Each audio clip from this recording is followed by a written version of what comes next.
Bueno, buenas tardes, y como es estadísticamente significativo, la sexualidad queda para el final de la jornada, así que bueno, espero que después de esto no sea lo único, el último, lo que dejamos siempre para el final.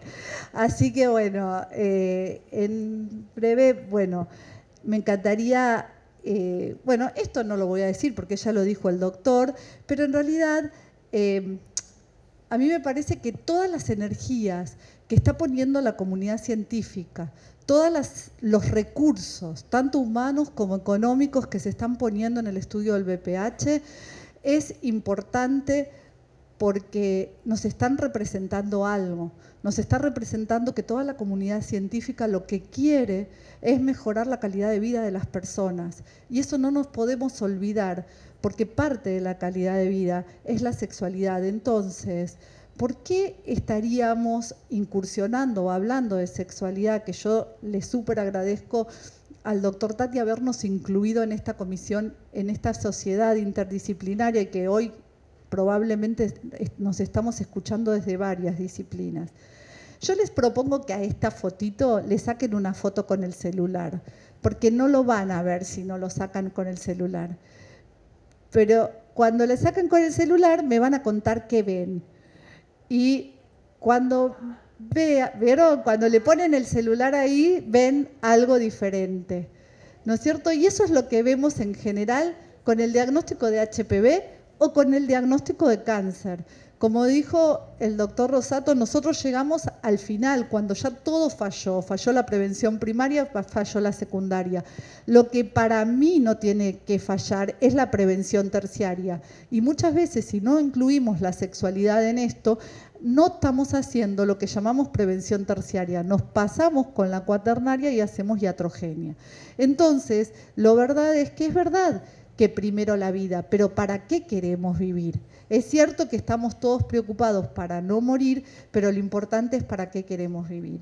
Entonces, podemos hablar de distintos niveles de cáncer de útero, como bien dijo el doctor Rosato, pero a mí me parece que es muy importante también ver la complejidad de la sexualidad. Si nosotros pensamos la sexualidad como lo que yo dije en chiste, que es lo último que dejamos para la jornada, que lo que hacemos es como solamente un coito vaginal, solamente referido a hábitos, vamos a decir, nos estamos olvidando de un montón de cosas.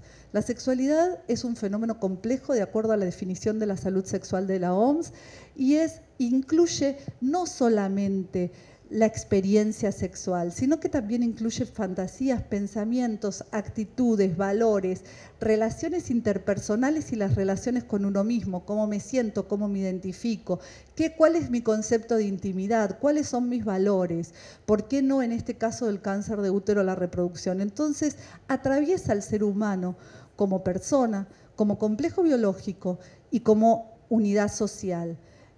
Un cambio en cualquiera de todas estas cuestiones puede hacer un cambio en todas las dimensiones. ¿Y qué quiere decir? Tiene un efecto dominó. Si yo tengo un impacto y me siento vulnerable porque tengo un diagnóstico de un carcinoma in situ, pero dice la palabra carcinoma, lo más probable es que a mí me atraviese el miedo, que me atraviese la duda, y que yo ya no vea igual una situación de una relación sexual, que la vea como peligrosa más bien que como placentera. Y entonces eso me va a cambiar un montón de cosas. Por eso siempre, para los que no hacemos sexualidad, pensar la sexualidad como una balanza que tiene que tener un equilibrio entre los factores facilitadores y los inhibidores es muy importante. Si yo me paso de inhibición porque tengo miedo y veo la sexualidad como algo potencial o como una amenaza, como si fuese una guerra, o sea, yo me puedo morir en esto, me puedo enfermar en esto, yo voy a aumentar los inhibidores. Si yo la veo como, bueno, a mí la vida mucho no me importa y sigo para adelante y no me pienso cuidar y voy a contagiar a todos, estoy aumentando los facilitadores. Pero de las dos maneras, la balanza está desequilibrada. Entonces es lo que vamos a hacer. Esto ya lo sabemos, pero realmente lo sabemos. Este estudio es un estudio viejo, donde donde el 9% de 27.500 personas entre 40 y 80 años en 29 países, o sea que es universal, los médicos en su visita primaria le preguntaron de sexualidad. O sea que hay un 91% de personas que no lo hacen. Pero las personas que tienen un cáncer ginecológico, fundamentalmente cáncer de cuello de útero, un estudio reveló que el 74% de los supervivientes, que es desde el momento del diagnóstico, querían saber de sexualidad. El 62% jamás le informaron y los médicos, los ginecólogos, nosotros pensamos que los pacientes, si no preguntan, no tienen ningún problema y no les interesa el tema, o que realmente que no es un tema importante para evaluar porque vamos a tener que tienen cáncer, Silvina, ¿cómo voy a hablar de sexo? Y aparte de todo esto, lo que también tenemos es que, si bien estamos teniendo buenas intenciones, también estamos empezando a caminar con esto, como en el cáncer orofaringio, en sexualidad estamos empezando a caminar. Y los trabajos que tenemos en sexualidad están cejados. ¿Por qué? Por nuestra visión de la sexualidad. La mayoría son de los ginecólogos. Entonces, en vez de catalogar el tipo de dolor que tenemos en una relación sexual, todos dicen dispareunia. Y cuando nosotros tenemos esto, la mayoría de todos estos trabajos, este es un metaanálisis, que los que quedaron fueron los que fueron significativos, de 16 de los 34 estudios solamente estaban fijados en la función sexual, porque usaban un FSFI o porque usaban algún estudio de función. Si me pasa que tengo dolor, que tengo mal el orgasmo, que no tengo probablemente algo. Y después, o no tengo excitación. En cambio, algunos empezaban a tener preocupaciones psicológicas, como tengo bajo deseo, mi imagen corporal no está igual, no me siento igual, empiezo a sentir temores, a sentirme no mujer por tener este cáncer y a no poder tener o participar en una actividad sexual. Mientras que los factores sociales, como son los problemas de comunicación o los de pareja o los miedos, estuvieron en menos de un 1% de los trabajos. O sea que, y quedaron como traídos por los pacientes y no por los doctores que hacían. O sea que todavía tenemos mucho por recorrer y ver qué pasa. La cuestión es que sabemos que el 90% de las pacientes oncológicas van a tener una disfunción sexual, pero también sabemos que entre el 50 y el 64% antes de tener cáncer también tenían una disfunción sexual. O sea que lo que vamos a hacer es aumentar esto. ¿Y esto qué vamos a ver? Vamos a tener que abordar la sexualidad de acuerdo a cómo fue antes, cómo es durante el proceso y cómo es tiempo después, porque el cáncer no termina. O sea, la sexualidad no termina de modificarse en el momento del diagnóstico del tratamiento, sino que muchas veces se modifica a los 2 años y a los 5 años después de haberle aplicado algún tipo de tratamiento. Pero no se las voy a explicar porque no tengo tiempo, pero es multifactorial. O sea, tenemos que pensar en nuestra imagen corporal, de lo que hacen los tratamientos y lo que hace el cáncer, el malestar que pueden llegar a sentir, que no es lo mismo poder tener una relación con coito después de estar sangrando, como es uno de los síntomas del cáncer de cuello de útero. O cómo me ve mi pareja y cómo creo yo que me ve mi pareja, los olores que yo tengo en mi cuerpo son diferentes a los olores que tenía antes de tener este cáncer. La fertilidad, como dijo el doctor, para muchas personas no es una preocupación, pero para otras sí. Y como yo digo, generalmente si tenemos una paciente en edad fértil, le decimos, mira, el PAP te dio mal, tenés que ir a ver al oncólogo o al cirujano y al especialista en fertilidad. Pero al de sexualidad nos lo olvidamos. La función sexual, ver el dolor, el orgasmo, la excitación y el deseo, y ver también el grado de ansiedad y depresión que va a amplificar o no todos los síntomas. Entonces, la supervivencia, que es desde el momento del diagnóstico, vamos a ver cómo nos pasa de acuerdo a los tratamientos. Lo que vamos a tener que evaluar son todas estas dimensiones, ¿no es cierto? Y no nos tenemos que olvidar de ninguna. Mientras que con la braquiterapia la traje porque es la que mayor incidencia trae en la sexualidad y más que nada a nivel de la vagina, donde nosotros podemos, si yo tuviese más tiempo, flexibilizaría toda la conferencia y hablaría de sexualidad, un montón de cosas que por ahí no viene al caso, pero en este momento lo que voy a intentar es que las mujeres que transiten un cáncer de cuello de útero no se sientan unas discapacitadas vaginales. ¿Qué quiere decir esto? Que no puedan usar la vagina cuando lo deseen. Entonces, lo que yo voy a ver es que en el 88% van a quedar con una estenosis de vagina. El 91% pierde la elasticidad. Pueden llegar a tener incontinencia de orina, pueden tener sinusorragia, pueden tener micción en 2 tiempos, pueden tener incontinencia fecal durante la relación sexual y todas estas cuestiones, o tenesmos y flatulencias, pueden tener el sangrado rectal, la mucorrea y la infertilidad. Y todo esto que van a tener, antes no lo tenían y son mujeres jóvenes y probablemente muchas de estas mujeres no tengan una pareja. Las que tienen una pareja vamos a ver cómo le encaran, pero hay muchas que no tienen pareja o la pierden en el proceso. Entonces, de una mucosa como la ven, que ustedes lo ven mucho más que yo, queda hasta peor que un estro 4 de menopausia. Entonces, verdaderamente nosotros tenemos que ver. ¿Y cuándo es este cambio? Este cambio se produce peor después de los 9 meses y a veces hasta los 2 años después de la telecobaltoterapia, aunque sea pelviana, no solamente la braquiterapia da esto. Entonces, lo que nosotros vamos a tener que ver es que hay un trabajo que a mí me encanta y me encantaría poder replicarlo en Buenos Aires cuando tenga más pacientes que nos deriven a los sexólogos, es que lo que vamos a hacer, lo que hicieron en Chile fue evaluar algo muy importante. Antes de aplicar la braquiterapia, lo que hacían es explicarles los ejercicios de Kegel o de piso pelviano y hacer algo con un tutor, que es lo que yo hago también para tratar hace un montón de tiempo, y lo que vieron es que las vaginas, si lo vemos acá, las vaginas, lo que pasó después de 1 año de haber hecho la braquiterapia, estaban más flexibles y más amplias que las vaginas antes en el momento del diagnóstico del cáncer.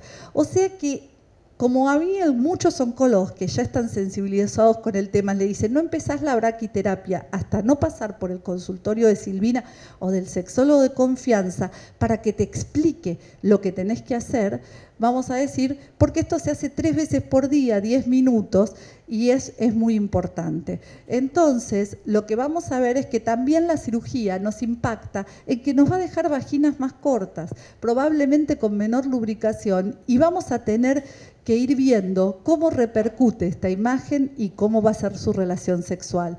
Porque una vagina corta también, y vamos a tener que enseñarle a volver a tener un orgasmo, a volver a encontrarse sus experiencias genitales y poder ver cómo pueden ir comunicando todo esto. Este metaanálisis que había revisado 2.482 artículos, que quedaron incluidos 6, y esto es lo que yo les digo, que está mal evaluada la sexualidad en general en todos los trabajos que somos médicos, pero que no hacemos sexualidad, donde no vemos todas las dimensionalidades de esto. Lo que se podría decir es que lo peor que le hizo a todas estas mujeres es la radioterapia, pero no así, ni la cirugía y la quimioterapia también tuvieron repercusiones a nivel de la sexualidad, fundamentalmente el dolor en la relación sexual. Pero el dolor en la relación sexual no es solamente por la sequedad. Nosotros tenemos que esa sequedad responde a una hipovascularización, a una disminución de la elastina, a una mayor fibrosis a niveles inconmensurables que a veces no puede entrar ni una cánula y no podemos empezar ni a trabajar con los tutores. Y lo que vamos a ver es que también tenemos bajos estrógenos circulantes. Pero fundamentalmente lo que vamos a tener es una inflamación del nervio pudendo y una dilatación de los pocos vasos que tiene sanguíneo, y eso también produce dolor. Entonces van a tener un dolor por el intento de una penetración, pero un dolor permanente donde van a tener presencia de vulva todo el tiempo. Y esto vamos a tener que trabajarlo de una manera. ¿Cómo? En interdisciplina. Es imposible abordar la sexualidad desde nosotros los médicos. Por eso yo siempre propongo, y no me voy a cansar de proponer, que el sexólogo clínico sería lo ideal que estuviese en el equipo. Hoy sexólogos tenemos en toda la Argentina porque gracias a Dios todo el mundo se está formando. ¿Cómo vendría a ser la consulta sexológica? Primero, brindarles información, conocimiento de su cuerpo. Hay mucha gente que no conoce su cuerpo. Explicarle lo que va a ser qué es la enfermedad que tienen y explicarle cómo va a ser el tratamiento y cómo puede llegar a repercutir en su sexualidad y en su cuerpo. Escuchar lo que las personas tienen para decirnos y hacerles alternativas viables de cómo vamos a hacer para mantener esa vagina con función, que su función va a ser la del placer, y enseñarle nuevas formas de relacionarse. También podemos ahí empezar a trabajar con los tutores y no, como lo dicen a veces los radioterapeutas o los cirujanos, decir, dormí con el tutor. A ver, ¿alguno de ustedes durmió con las medias puestas, los soquetes? ¿Los soquetes se quedan puestos a la noche o aparecen en el fondo de la cama? Miren, imagínense a dónde va a aparecer un tutor que lo pongo en la vagina, ¿cuánto tiempo se puede quedar en esa vagina? Los tutores se ponen 3 veces por día en un intervalo entre 2 y 10 minutos. Si yo lo pongo, lo dejo un trampito, lo saco un poquito, lo pongo y lo repito así durante 10 minutos con ejercicios de Kegel o de piso pelviano, 3 veces al día como la amoxicilina, vamos a decir, andaría perfecto. Y ahí no necesita una supervisión continua del sexólogo, sí necesita una empatía y una adherencia para que tenga compromiso con esto, que en este momento no le interesa tanto. Pero bueno, después le va a empezar a interesar porque las consecuencias son peores. Y yo todo eso reduzco la inflamación, aumento la vascularización y no dejo que tampoco se empiecen a congestionar los nervios pelvianos. Y lo que voy a tener es que lo puedo suplantar con toda la terapia que los ginecólogos ya conocemos, que es para sequedad vaginal o para los síntomas urogenitales en la menopausia, no síndromes, síntomas. Y lo que yo quiero decir es que podemos usar óvulos, estrógenos locales, etcétera, pero también podemos usar terapias alternativas como que no están del todo con una evidencia que te la puedo asegurar, pero en la experiencia funcionan, plasma rico en plaquetas a nivel del introito para poder empezar a trabajar Quedan con 3 penetraciones. minutitos. Sí, ya estoy terminando. Y el láser, una vez que podemos llegar o con cánulas más pequeñas. Bueno, estos son todas las terapias que nosotros podemos hacer. Lo importante es que la función sexual se relega a un estado de baja prioridad, tanto por los pacientes y sus parejas como por los médicos. Pero una vez que termina el tratamiento, ya estamos encaminadas, sigue siendo de baja prioridad. Los pacientes tienen esta necesidad, pero como dijo Steve Jobs, probablemente todo el mundo tenga necesidades, pero no sabe muy bien de qué. Los que nosotros sabemos es de qué tienen necesidades y por eso tenemos que hablar. Las necesidades son su calidad de vida, reducir el impacto físico y psicológico del cáncer.